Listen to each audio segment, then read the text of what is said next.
அனைவருக்கும் வணக்கம். நான் ஆண்டாள் ஆழ்வார்சுவாமி. ஸ்ருதி ஹெர்பல் லேபரட்டரிஸ் 25வது வருஷம் சில்வர் ஜூப்ளி சிறப்பாக கொண்டாடிட்டு இருக்கோம். இதில் ஒவ்வொரு வாரமும் நம்ம பெண் தொழில் முனைவோர்களை அறிமுகப்படுத்திட்டு இருக்கோம். அந்த வகையில் இது 6வது பேட்ச் நடந்துட்டுருக்கு. இன்றைக்கி உமா மகேஸ்வரியை அறிமுகப்படுத்துகிறோம்.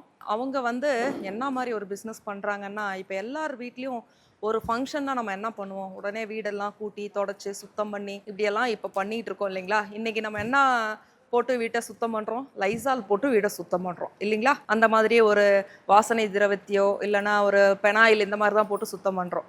ஆனால் முன்பு ஒரு காலத்தில் அப்படி தான் இப்போ சொல்லணும். ஏன்னா இப்போ இருக்கிற குழந்தைங்களுக்கு தெரியாது, சாணி போட்டு மொழுகிறதுன்றது தெரியாது. அப்படி ஒரு சிறப்பான ஒரு பிஸ்னஸ் பண்ணிகிட்டு இருக்காங்க. சாணி பவுடர், அதுவும் கெமிக்கல் இல்லாமல் பண்ணிகிட்டு இருக்கேன்னு சொல்லி சொன்னாங்க. அவங்கள கூப்பிட்டுருந்தோம். அதை பற்றி அவங்க இப்போ இங்கே பேச வந்திருக்காங்க.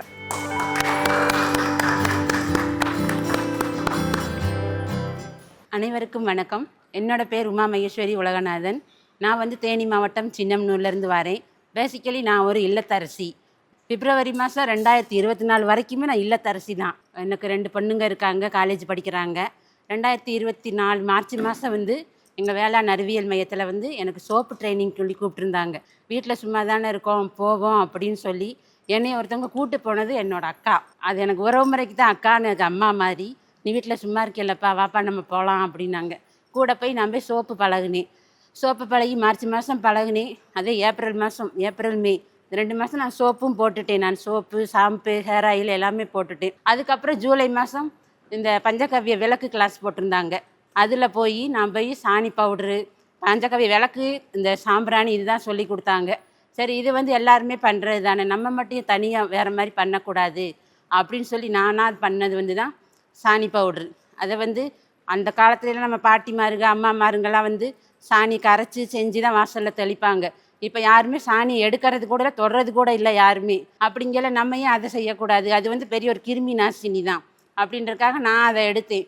அதை சும்மா எல்லா சாணியும் நம்ம எடுக்கிறதும் கிடையாது. அதில் நம்ம பர்டிகுலராக நான் தேடுறது நாட்டு மாட்டு பசுஞ்சாணம் தான் நான் தேடுறது. அதை நேரடியாக அந்த திருநெல்வேலி இந்த மாதிரி இடத்துல இருக்கிறவங்க தொழு வச்சுருக்காங்க. அவங்கக்கிட்ட நான் நேரடியாகவே போய் வாங்கிட்டு காய வச்சு அதை நல்லா பவுட்ரு பண்ணி சலித்து அது கூட மஞ்சள் கலந்து அது ஒரு சாணி பவுடராக விற்கிறேன். மஞ்சள் தூள் கலக்காமல் வெறும் சாணி பவுடராக அதை வச்சு பண்ணுறது. அது பஞ்சகவ்ய விளக்கு செய்கிறதுக்கு வாங்குறவங்க அதை வாங்கிக்கிறலாம். அதுக்கப்புறம் நானே அதில் பஞ்சகவ்ய சாம்பிராணியும் பண்ணுறேன். அப்புறம் இந்த சாணி பவுட்ருன்றது அதை இது வெறும் சாணி பவுடர் மட்டும் எப்படி தெளிக்கிறது, இதில் கொஞ்சம் நல்லா வாசனையாக ஏதாவது போடலாமே அப்படின்னு சொல்லி நானாக யோசித்து பண்ணதுலாம் வாசல் தெளிக்கும், தெய்வீக மனம் கம்மலும், நேர்மறை ஆற்றல் தரும் ரோயிஷா வாசல் தெளிக்கும் சாணி பவுடர் அப்படின்னு நான் பண்ணது. ரோயிஷான்றது என்னோடய பிராண்ட் நேம். அதில் நான் 11 வகையான பொடி கலக்கிறேன் நான். அது என்ன சொல்கிறது, நம்ம காலையில் சுவாசம் தெளிக்கும் போதேவும் ஒரு நேர்மறை ஆற்றலோடு இருந்தால் நம்மளுக்கு அந்த நாள் கொஞ்சம் சிறப்பாக இருக்கும். அது என்னோட தான் பெண்கள் முக்கியமாக செய்கிற வேலையே அதுதான். காலை எந்திரிச்சோன்னே படப்படன்னு வாசலில் தெளிக்கிறோமா, கூட்டுறோமா, 1-2 கோலத்தை போட்டோமா போனோமா அப்படின்னு இருப்பாங்க. நம்ம வாசல் தெளிக்கிறோம், ஃபஸ்ட்டு நம்ம செய்கிற வேலையே ஏன் அந்த வேலையிலேருந்து நம்மளோட இதை ஆரம்பிக்கக்கூடாது அப்படின்னு சொல்லி நான் ஆரம்பித்தபடியில் தான் வாசல் தெளிக்கிற சாணி பவுடர் நல்லாவே போகுது. அதை பார்த்துட்டு நிறையா பேர் கேட்டாங்க, இது என்ன வீட்டில் சும்மா இருக்க மாட்டாமல் நீ போய் இந்த சாணி இதை போய் விறக்கிட்டு தெரியுறியா, இதெல்லாம் ஒரு வேலையா அப்படின்னு நிறைய கமெண்ட் வந்திருக்குது எனக்கு. அதை தாண்டி தான் நான் வந்திருக்கிறேன். சரி, வீட்டில் சும்மா இருந்ததுக்கு நம்ம பண்ணலாம் அப்படின்னு இப்போ நான் பண்ணி 15 கிராம் 10 ரூபா பாக்கெட்டுக்கு நான் போட்டு கொடுத்துக்கிட்டு இருக்கிறேன். ரொம்ப இதாக பேசினவங்களும் இப்போ அதை வாங்கி யூஸ் பண்ணாங்க. யூஸ் பண்ணி பார்த்துட்டு சூப்பராக இருக்குதுப்பா, நல்லா இருக்குது, நீ இதவே பண்ணி எனக்கு ஒரு 1/2 கிலோவாக கொடு, 1 கிலோவாக கொடு அப்படின்னு கேட்குறவங்களுக்குமே இப்போ நான் பண்ணி கொடுத்துக்கிட்டு இருக்கிறேன். அது நான் என்ன சொல்கிறேன்னா, நம்ம சொன்னவங்களுக்கு நம்ம பதிலில் சொல்லக்கூடாது, நம்ம செயலில் தான் அவங்களோட நம்ம செஞ்சு காட்டணும். அப்படிங்கல இப்போ சொன்னவங்கள என்னை நிமிந்து பார்க்குறதுக்கே ஒரு யோசனை. வீட்டில் என்னடா அந்த போன வருஷம் வரைக்கும் வீட்டில் இருந்த பெண்ணா, நேற்று மினிஸ்டர் ப்ரோக்ராமுக்கு நானுமே போயிருந்தேன். ஸ்டால் போட்டேன், ஃபஸ்ட்டு ஸ்டால் என்னோடது. நான் 6 மாதம்தான் ஆகுது இந்த ட்ரைனிங் போய் செஞ்சு. நான் 6 மாதம்தான் ஆகுது. 6 மாதம் நான் ஃபஸ்ட்டு எனக்கு ஸ்டால் போட கூப்பிட்டுருந்தாங்க. நீங்கள் ஒரு என்டர்பிரனர் ஆக வேணாமா, நீங்கள் உங்களோட ப்ராடக்டெல்லாம் கொண்டு வாங்க போடுங்க அப்படின்னு சொன்னாங்க. சரி, நானும் போய் போட்டேன். அதில் எனக்கு ஒரு எக்ஸைட்மெண்ட்டாக இருந்தது. என்ன அப்படின்னா, அந்த மினிஸ்டரே இது என்ன பொடி அப்படின்னு கேட்டார். வாசல் தெளிக்கிற சாணி பவுடர் சார் அப்படின்னு. அப்படியா, நீங்கள் பார்த்தா இந்த ஜென்ரேஷன் மாதிரி இருக்கீங்க, இது எப்படி சாணியை நீங்கள் எப்படி எடுத்தீங்க அப்படின்னு கேட்டார். இந்த காலத்தில் யாருமே சாணி பவுடர் போட்டால் சாணியெல்லாம் எடுத்து தெளிக்கிறது இல்லைங்க சார், நம்ம ஏன் அதை எடுத்து பண்ணக்கூடாது அப்படின்றதுக்காக நான் சாணி வாங்கி காய வச்சு வரட்டியாக்கி அதை ஒரு பவுடராக பண்ணி விற்கிறேன் அப்படின்னு சொன்னோன்னேவும் அப்படிங்களா அப்படின்னு கூட வந்த 2-3 பேர் என்கிட்ட 2 பாக்கெட் வாங்கிட்டும் போனாங்க. அடுத்து உங்கள் நம்பர் கொடுங்க, நான் உங்களுக்கு கால் பண்ணுறேன், வாங்கிக்கிறேன். இந்த காலத்தில் எங்கள் என்ன சொல்கிறது, என் வீட்டுக்காரம்மா தொலைக்காட்டி நான் கூட அதை கரைச்சி நான் கூட தொலைச்சிக்கிருவேன்ல அப்படின்னு சொல்லி வாங்கிட்டு போனாங்க. நிஜமாவா சார் அப்படின்னு, நிஜமாங்க உங்கள் நம்பரை கொடுங்க அப்படின்னு நாங்கள் செகண்ட் விசிட்டிங் கார்டை கொடுத்துட்டு அவர் வாங்கிட்டு போயிட்டார். இந்த ப்ராடக்ட் பண்ணணும்னு உங்களுக்கு எப்படி தோணுச்சுன்னு கேட்டாங்க. கேட்டப்போ தான் நான் சொன்னது, நான் இருக்கிற வந்து தேனி மாவட்டம் சின்னம்னூர். எங்கள் வீட்டு பக்கத்துலேயே நிறையா மாடுகள்லாம் நிறையா இருக்குது. அப்போ அங்கே சாணி கழிவெல்லாம் நிறையா தான் இருக்குது, சும்மாவே போகுது. அப்படிங்கிற ஏன் நம்ம அதை எடுத்து பண்ணக்கூடாது, இந்த பஞ்சகவ்ய விளக்கு கிளாஸுக்கும் போனோம். அங்கே போனால் சாணி பவுடர் வந்து அவங்க வெளியில் வாங்கி தான் பஞ்சகவ்ய விளக்கே பண்ணுவாங்களாம், காசு கொடுத்து வாங்கி தான் பண்ணுவாங்களாம்.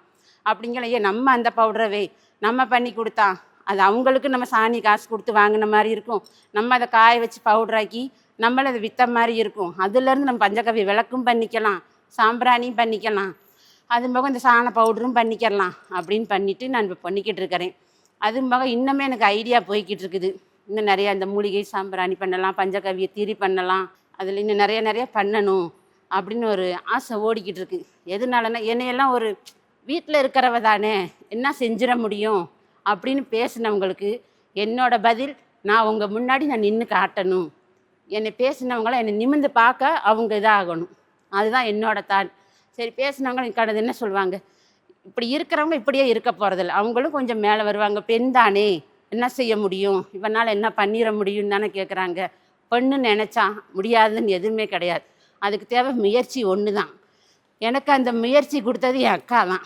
நீ வீட்டில் இருக்க இல்லைப்பா என்னப்பா, அதாவது நல்லா பண்ணுவாங்க அவங்க.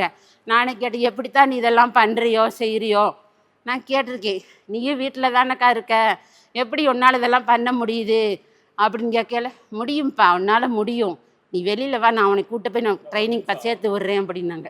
அது நாங்கள் பேசிக்கலி நாங்கள் 2 பேருமே கோ சிஸ்டர் தான். ஒரே வீட்டில் மச்சான் முன்னாடி குழந்தை மண்டாட்டி அப்படிங்கிறவங்க கூட பிறந்தவங்க இல்லை, மச்சான் முன்னாடி குழந்தை மண்டாட்டின்னு சொல்லுவாங்க இல்லையா, அவங்களுக்கும் நிறைய சண்டைகளும் வரும். ஆனால் எங்களுக்கு கல்யாணமே அவங்களுக்கு 24 வருஷம், எனக்கு 20 வருஷம் ஆகுது.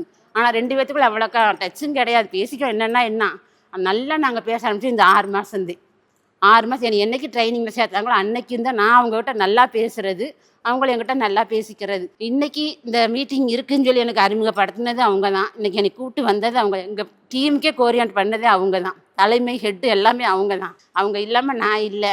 அதுவும் இல்லாமல் நேற்று இந்த மீட்டிங் இது போட்டிருந்தப்போ, மினிஸ்டர் ப்ரோக்ராம் போட்டிருந்தப்போ நான் கூட பயந்தேன், என்னால் முடியுமாக்கா, பண்ணிடுவேனாக்கா, இதில் நான் வேறு என் பிள்ளைங்க 2 பேர்த்துக்குமே டைஃபாய்டு காய்ச்சல், அதோட என்ன ப்ராடக்ட் பண்ண முடியலையக்கா என்னக்கா அப்படின்னு. முடியும்ப்பா உன்னால் முடியும், உன்னால் முடியலைன்னா யாருனால முடியும், உன்னால் முடியும் அப்படின்னு சொல்லி என்னைய கொஞ்சம் மோட்டிவேட் பண்ணி லாஸ்ட் மினிட் வரைக்கும் எனக்கு கூட இருந்து ஹெல்ப் பண்ணது எங்கள் அக்கா. அது மட்டும்தான் உறவு முறைக்கு தான் அக்கா நான் சொல்கிறேன், ஆனால் அது எனக்கு அம்மா மாதிரி தான். எல்லோரும் முன்னாடி நான் அதை கூப்பிடணும்னு ஆசைப்பட்றேன். வா வா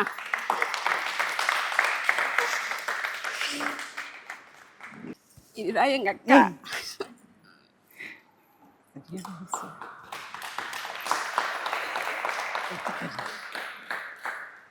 எல்லாருக்கும் இப்படி ஒரு சிஸ்டர் கிடைப்பாங்களான்னு தெரியாது, ஆனால் எனக்கு கிடச்சிருக்குது, அது நான் பண்ணிய புண்ணியம்னு நினைக்கிறேன். நான் உங்கள் எல்லாருக்கும் அது போல் கிடச்சிருந்தா நீங்கள் நல்லா வந்திருக்கீங்க, இப்போ இந்த அளவுக்கு வந்திருக்கீங்க, இன்னும் நல்லா வரணுன்றது நானும் ஆசைப்பட்றேன். அதே போல் நானும் வருவேன்னு ஆசைப்பட்றேன், இன்னும் நல்லா பண்ணுவேன். உங்களுக்கு என்னோடய ப்ராடக்ட்டு எதுவும் தேவைன்னா கீழே டிஸ்கிரிப்ஷனில் நாங்கள் என்னோடய நம்பர் கான்டாக்ட்ஸ் எல்லாமே கொடுத்துருக்குறேன், வேணுங்கிறவங்க வாங்கிக்கோங்க. தேங்க்யூ. மிக சிறப்பு. இவங்க 2 பேரும் அவங்க சொன்னாங்க, மச்சான் பொண்டாட்டி கொழுந்தனா பொண்டாட்டி நாங்கள் 2 பேரும்னு. பெரியவங்க ஒரு ப்ராவர்ப் சொல்லுவாங்க, எல்லாரும் கேட்டிருப்போம், கூடி வாழ்ந்தால் கோடி நன்மைன்னு சொல்லிட்டு இல்லைங்களா.